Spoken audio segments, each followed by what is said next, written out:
Nuestra sección En Contexto.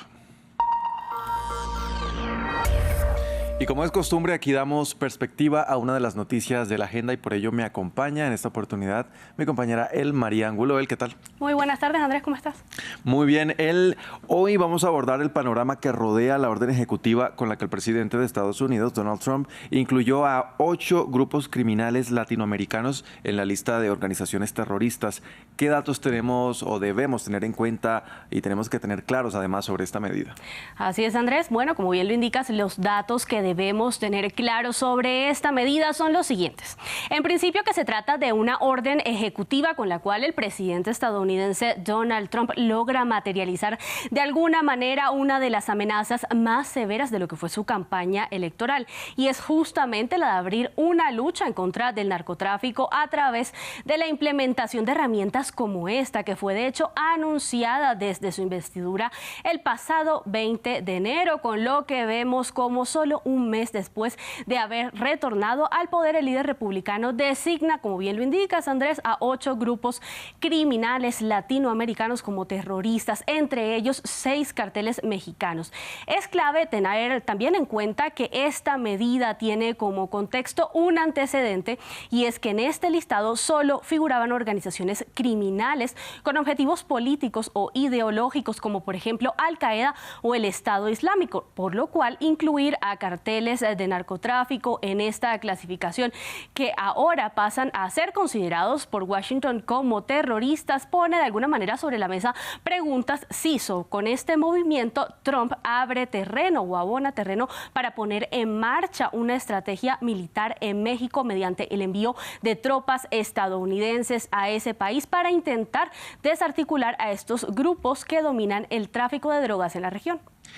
Una vez ya han sido incluidos en esta lista, ¿qué implicaciones tiene esta medida? Bueno, pues las implicaciones que tiene esta medida aprobada por Trump van en distintos frentes. Uno de ellos es que establece una prohibición de que cualquier persona pueda proporcionarle recursos económicos a estos grupos. La segunda es que facilita la deportación de los presuntos miembros de estos carteles. Y la tercera implicación, que es, Andrés, quizá la más amplia, es la que permite que a partir de la entrada en vigencia de esta medida, el gobierno de Estados Unidos pueda activar así una serie de herramientas legales, económicas y militares para intentar desarticular a estos grupos. Estas acciones incluyen, desde el punto de vista financiero, el poder congelar las cuentas bancarias que han sido relacionadas con estos grupos criminales. Bien, ya hablamos de la medida, de sus implicaciones. Vamos a conocer entonces ahora cuáles son estos grupos terroristas que fueron incluidos allí. Tocas un punto importante, porque el listado de los grupos criminales latinoamericanos está comprendido por 8 organizaciones, tal como lo indiqué anteriormente. 6 de ellas son carteles mexicanos, una pandilla con presencia mayoritariamente en Centroamérica y una banda criminal de origen venezolano. Así las cosas, los carteles mexicanos fichados con esta medida corresponden al cartel de Jalisco Nueva Generación, que recordemos es uno de los grupos delictivos más poderosos del territorio mexicano y que, según la Administración del Control de Drogas de Estados Unidos, la DEA, es el responsable de la distribución tanto de la cocaína como del fentanilo y la metanfetamina en los 50 estados de Estados Unidos. En este listado también figura el cartel de Sinaloa, que es abiertamente conocido, recordemos, por el caso de su ex líder Joaquín El Chapo Guzmán. También figura el cartel del Golfo, que fue uno de los más poderosos en la década de los años 90. De igual manera, la medida aplica para el llamado cartel del Noroeste, que representa una especie de evolución del grupo que es conocido como los Zetas. También está la Nueva Familia Michoacana y los Carteles Unidos, mientras que por el lado venezolano figura el Tren del Agua, que es uno de los grupos delictivos más peligrosos de Sudamérica, y por el lado centroamericano está la Mara Salvatrucha, que es justamente una de las pandillas con mayor dominio criminal en esta región y que se caracteriza no solo por sus dinámicas abiertamente violentas, sino también por el simbolismo de los tatuajes que llevan sus miembros. Sí, precisamente la gran mayoría de estos grupos son mexicanos y el gobierno mexicano ya reaccionó a esta medida. ¿Qué dijo él?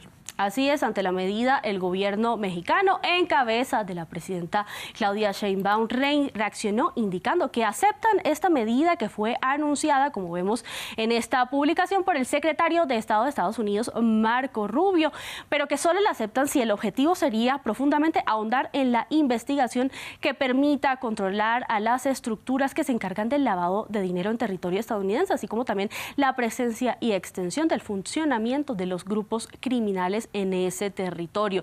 Pero también señaló la mandataria mexicana que el gobierno de su país no aceptaría la que considera como una violación de la soberanía, y en respuesta a la idea que ha sido ya analizada por diversos expertos sobre si sería esta de alguna forma un intento de la administración de Trump de abonar terreno para lo que sería una eventual invasión de México. En esta orden, la presidenta de México indicó este jueves que estudian 2 reformas constitucionales con las cuales intentarían proteger a su país de la que califican como una posible intromisión extranjera. Bien, y ya para cerrar, vemos justo que en la misma línea el gobierno de Canadá también incluyó a estos grupos en la lista de organizaciones terroristas. Sí, Andrés, un día después de que la administración de Trump formalizara esta medida, el Ministerio de Seguridad Pública de Canadá anunció que tomó la misma determinación de incluir a estos grupos criminales en su listado de organizaciones terroristas, con lo cual, de alguna manera, ambas naciones cierran filas así al narcotráfico en el norte del continente americano. Sin duda, Andrés, habrá que esperar cómo evolucionan estas acciones y de manera cómo se pondrán en marcha y qué resultados darán. Así es, ya lo veremos. Muchas gracias por poner en contexto este tema aquí en France 24. A ti, Andrés, por recibirme. Y de esta manera vamos a pasar a nuestra sección o a nuestra crónica del día, Ciencia y Tecnología, con Valentina Torres Sánchez.